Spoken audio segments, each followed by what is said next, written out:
अनमोल बिश्नोई ते गृह मंत्रालय दे वल्लों वड्डा हुक्म जारी किया गया। कोई एजेंसी या फिर पुलिस अनमोल दी फिजिकल कस्टडी हुण नहीं लै सकेगी। गृह मंत्रालय दे वल्लों ये वड्डी जो है हुक्म दिता गया, वड्डा हुक्म दिता गया। तो सूत्रा के हवाले तो यह वड्डी खबर सामने आ रही है। कोई भी एजेंसी या फिर पुलिस अनमोल की फिजिकल कस्टडी हुण नहीं लै सकेगी।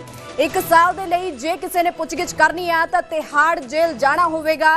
सुरक्षा कारणों करके दस दईए कि हुक्म जारी किए गए ने। लॉरेंस बिश्नोई के लिए भी अजिहे ही हुक्म जारी किए गए ने, जिसनूं लैके दस दईए कि हुण अनमोल बिश्नोई ਲਈ भी गृह मंत्रालय के वल्लों यह हुक्म जारी किए गए हैं कि जेकर उस तो किसी ने पुछगिछ करनी है तो तिहाड़ जेल जाके ही पुछगिछ की जा सकती है। वधेरी जानकारी के लिए मेरे नाल मेरे सहयोगी आनंद तिवारी फोन लाइन से जुड़े हुए हैं। आनंद, क्या कुछ जानकारी है? लॉरेंस के ऊपर भी ऐसे ही हुक्म लागू किए गए थे, अब अनमोल बिश्नोई पर भी ये हुक्म लागू किए गए हैं।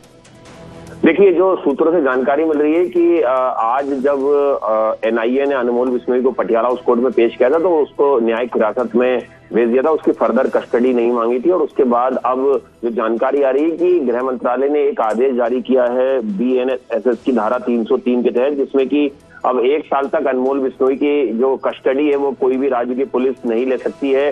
फिजिकल कस्टडी या उससे कहीं बाहर नहीं ले जाया जा सकता है किसी दूसरे स्टेट में। तो अब वो 1 साल तक जो एशिया की सबसे अति सुरक्षित तिहाड़ जेल है दिल्ली की, वहीं पर वो एक कैदी के तौर पर रहेगा। और अगर किसी भी राज्य की पुलिस को उससे पूछताछ करना है तो जाहिर सी बात है कि तिहाड़ जेल में ही जो है वो पूछताछ के लिए एजेंसियों को अनमोल बिश्नोई से आना पड़ेगा।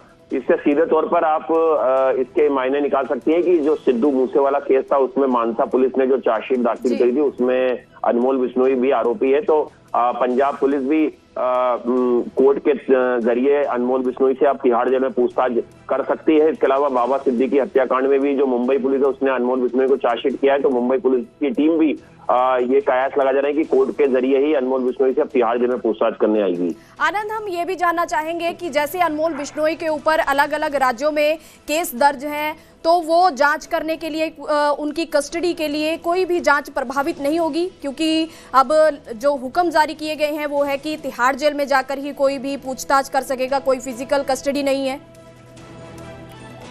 देखिए, ये बिल्कुल सुरक्षा कारणों से ये गृह मंत्रालय ने आदेश जारी किया है। अनमोल बिश्नोई से पहले जो उसका भाई था लॉरेंस बिश्नोई, उसके ऊपर भी गृह मंत्रालय का आदेश लगातार अभी जारी है और जिसको लेकर साबरमती जेल में लॉरेंस बिश्नोई बंद है। हमने देखा था कि जो नादिर शाह हत्याकांड हुआ था उसमें भी जो दिल्ली पुलिस की सदस्य थी उसने लॉरेंस बिश्नोई के